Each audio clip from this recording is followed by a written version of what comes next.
এরকম যদি টক ঝাল আম তেল দেখি কার না লোভ লাগে। আমার তো টক কোনো জিনিস দেখলে জিভের আগায় সবার আগে মানে ওফ কী যে বেরোয় জিভের আগা দিয়ে, কী বেরোয় তোমরাই বলো, ল্যাল বেরিয়ে যায় ল্যাল। আচ্ছা তোমাদেরও কি বেরোয়? আরে শুধু আমারই বেরোয়। তিনখানা আম নিয়ে নিয়েছি, তারপরে ভেবে দেখলাম তিনখানা একটু বেশি হয়ে যায়, ওই জন্য দুইখানা আম যে চপস্টিকগুলো ছিল আমার, তো সেটার মধ্যেই আমি এরকম মিক্সটি করে নিচ্ছি একেবারে ছোট্ট ছোট্ট করে। আর একটুখানি কাঁচা আদা দিয়ে দিলাম, এবার একেবারে ছোট্ট ছোট্ট কুচি কুচি করে পেস্ট করে নিলাম। পেস্ট করার পরে এবার আমি এটা রেখে দেবো আলাদা জায়গায়। তারপরে এখানে কিছুটা ভাজা মশলা করে নেব। এখানে ভাজা মশলার মধ্যে দিয়েছি শুকনো লঙ্কা, শেষে তেজপাতা দেব, আর মৌরি দিয়েছি, গোটা জিরে দিয়েছি, সর্ষে দিয়েছি, মেথি দিয়েছি, কালো জিরে দিয়েছি। সব কিছু হালকা তাওয়ায় আমি ভেজে নেব, ভেজে ওটা পেস্ট করে আলাদা করে রেখে দেবো। তারপরে কড়াইয়ের মধ্যে তেল দিয়ে দেবো, খাঁটি সরিষার তেল দিয়েছি আমি। তেলের মধ্যে তেলটা কিন্তু একদম গরম হওয়া যাবে না, কোনো রকম হালকা, দেখতেই পাচ্ছ তোমরা একেবারে হালকা। তো হালকা তেলের মধ্যে মানে হালকা হালকা গরম হয়েছে, ওর মধ্যে আমি কালো জিরে ফোড়ন দিয়ে এর মধ্যে রসুন দিয়ে দিলাম। আর হ্যাঁ, এর মধ্যে একটুখানি আমি পেঁয়াজ দিয়েছি। পেঁয়াজটা তোমরা অ্যাভয়েড করতেই পারো, আমি দিয়েছি আমার ভালো লাগে জন্য। তো তারপরে আমি রসুনটা একটু হালকা হালকা ভাজা হলে এবার আমি এর মধ্যে কালার দিয়ে দেবো। কালারের মধ্যে লঙ্কার গুঁড়ো, তোমরা লঙ্কার কেউ যদি ঝাল কম খাও তাহলে শুধু লাল রঙটা দিতেই পারো, তো আমি লঙ্কার গুঁড়ো দিয়ে দেবো। আর এর মধ্যে দিয়ে দেবো একটু চিনি, চিনিটা দেবো স্বাদ বাড়ানোর জন্য।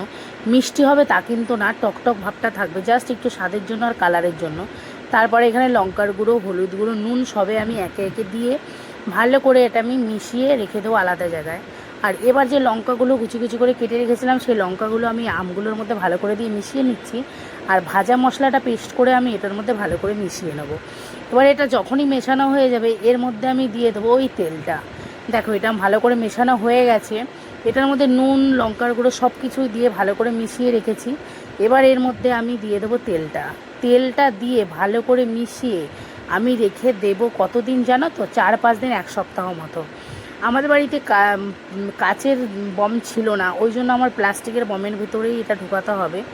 আর যাই করো না করো এটা মোটামুটি রোদে দিতে হবে প্রত্যেক দিন। তো এটা আমি 1 সপ্তাহ মতো রোদে দিয়েছি।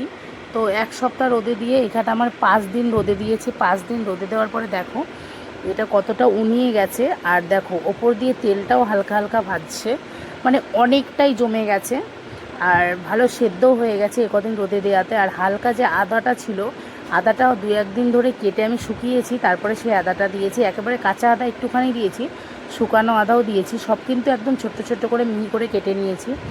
তো তোমরা কিন্তু এইরকম আম তেল বাড়িতে একবার জাস্ট ট্রাই করবে। আর এই দেখো ববিনের মধ্যে আমি ঢুকিয়ে দিলাম। তো এটা হচ্ছে আমার প্লাস্টিকের বম ছিল। তো তোমরা দেখতেই পাচ্ছ আমার আম তেলটা কেমন হয়েছে। সিরিয়াসলি বলছি আম তেলটা যে এত টেস্টি হবে, মানে এর আগের বার করেছিলাম সেটাও এক ধরনের টেস্ট ছিল, আর এটা আমার অন্যরকম টেস্ট। এবারকারেরটা একটু আলাদাই, অসাধারণ বলতে পারো, মানে দারুণ টেস্টি হয়েছে। তোমরা এটা মুড়ি বলো, রুটি বলো, ভাত বলো, সব কিছুর সাথেই খেতে পারবে। আর সত্যি কথা বলছি দারুণ হয়েছে। আর তোমাদের রেসিপিটা কেমন লাগলো অবশ্যই জানিও। একটা ভালো লাগলে লাইক কমেন্ট শেয়ার করে দিও। টাটা।